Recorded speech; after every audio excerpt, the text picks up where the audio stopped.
お話を聞きたいと思います。5분밖에 2.5분밖에 없는 걸까요? 사실은 굉장히 어려운 문제를 제가 받았기 때문에 제대로 설명을 말씀드릴 수 없어서 무슨 말씀드리면 미야지마 선생님의 생각도 제가 잘 알고 있고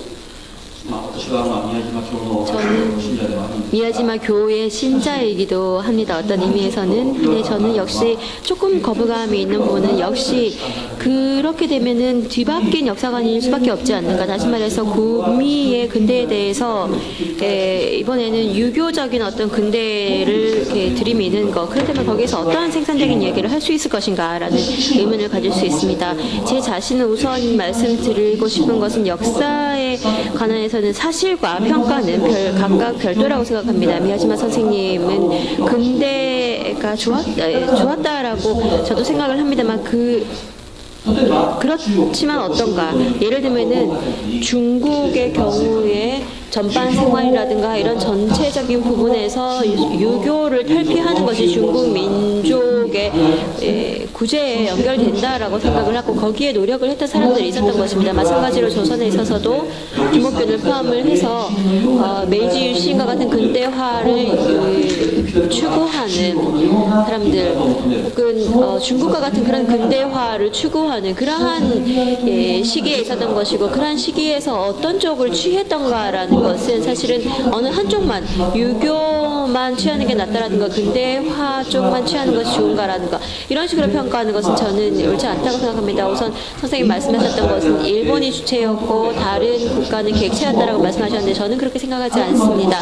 어디까지나 조선이든 베트남이든 중국이든 자신들이 주체성을 가지고 선택을 했기 때문에 일본의 방식이 좋다라고 생각을 했던 것이죠. 그리고 동시에 마찬가지로 아까도 말씀을 드렸듯이 그러한 유럽 문명이 가지고 있었던 근대화라는 것은 기본적으로 말하자면 세계 시장이 가지고 있었던 것들 국민국가의 기초가 되기도 하는 것인데요. 이러한 체계 그 자체가 가지고 있었던 문제점을 말씀을 드리고 반대로 거기에서 탈피하려고 했던 사람들 속에서 예를 들면은 대동아 공여권에 있어서 유교적인 아까 선생님 말씀하셨던 책봉 체제로 돌아가려고 했던 점 그런 부분들이 그러면 진정으로 그러면 국제관계에 있어서 책봉 체제가 좋은 것인가?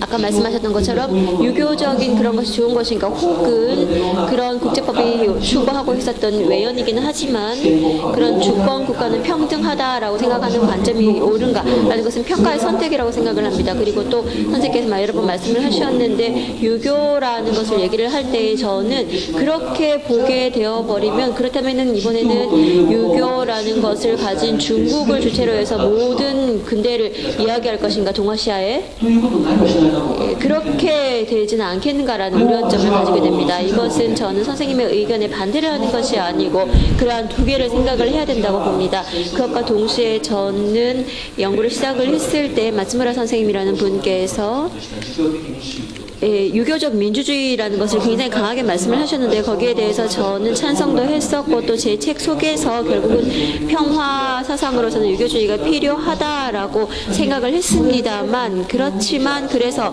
진정으로 그런 구미와의 대항하는 근대 선생님께서 말씀하셨던 것은 명대는 다른 것과 대항하는 근대라는 말씀하시는 것이죠. 근데 저는 웨스턴 임팩트와 만났을 때의 근대라는 것입니다.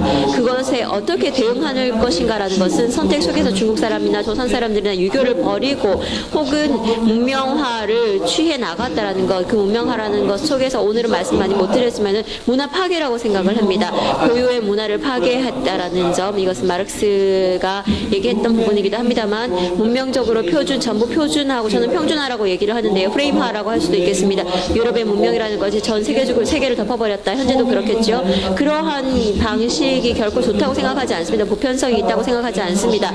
하지만 선생님께서 말씀하셨듯이 21세기라는 것은 유교적인 것 자체가 페이스를 가지고 글로벌리제이션 속에서 이번에 또 새로운 세계적인 규범이 될지도 모릅니다. 그것은 알 수 없습니다. 하지만 그것은 평가의 문제이고 역사의 사실의 문제와는 별도의 문제라고 생각합니다. 이 부분은 하룻밤이라도 밤새 얘기할 수 있을 것 같습니다. 그 다음에 박 선생님의 지적 아주 중요한 질문이었기 때문에 우선 말씀을 드리자면은 분명히 문명 속에서 여자의 말이라고 말이 있듯이 여성에 대한 차별이라고 할까요? 비판이라든가 이런 부분들도 들어가 있다는 것도 사실입니다.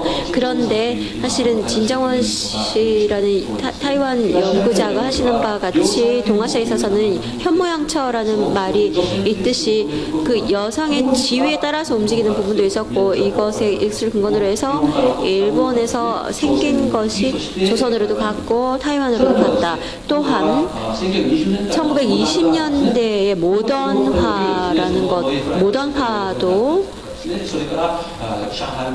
샹하이 모던의 여성도 마찬가지일 텐데요. 같은 현상 20년 후 20년대에 일어난다는 것. 이것은 사실은 미야지마 선생님께서 비판하셨던 일종의 식민지 근대화의 문제와도 이어지는 부분이 있다고 생각합니다. 식민지에 있어서 그러한 부분들이 어떻게 이루어지고 있었던가. 오늘은 사실은 다 전부 마지막 부분들을 생략을 해버렸는데요. 한국에서 문제가 되고 있는 것은 식민지적 근대화, 식민지적 근대성이라는 것이 어떤 하나의 문명화 인 것입니다. 근데 그 한편으로 문명이라는 것은 각각의 고유의 문화를 연결해 나가는 축이기도 한 것입니다. 그것이 없다면 사실은 고유의 문명이라는 것은 다 각자 흩어져 버릴 것입니다. 우리들이 이렇게 서로 간에 얘기하는 일도 없었을 것입니다. 단순히 고유의 문명, 문화만이 좋다라고 주장을 할 뿐이겠죠. 그런 부분들을 이어나갈 무언가가 필요한 것이고 그것이 여러분들이 말씀하시는 일종의 어떤 유교적인 부분일 수도 있겠고 그렇지 않을 수도 있을 것입니다. 적어도 근대에 있어서의 일본인은 그것을 선택을 하지 않았다라는 것은 사실입니다. 그것과 동시에 저는 그 일본에 있었기 때문에 그러한 연세가 있었다고 얘기를 했는데요. 사실은 그 전 단계가 있습니다. 저는 그것이 아니라 일본의 근대 등등을 준비한 것이 중국의 송학이라는 것이 있었다라는 것을 생각을 해야 될 것 같습니다. 그리고 김 선생님 부탁도 있기 때문에 그러면 제 이야기는 여기서 끝내도록 하겠습니다. 0분이 되어버렸는데 괜찮겠습니까?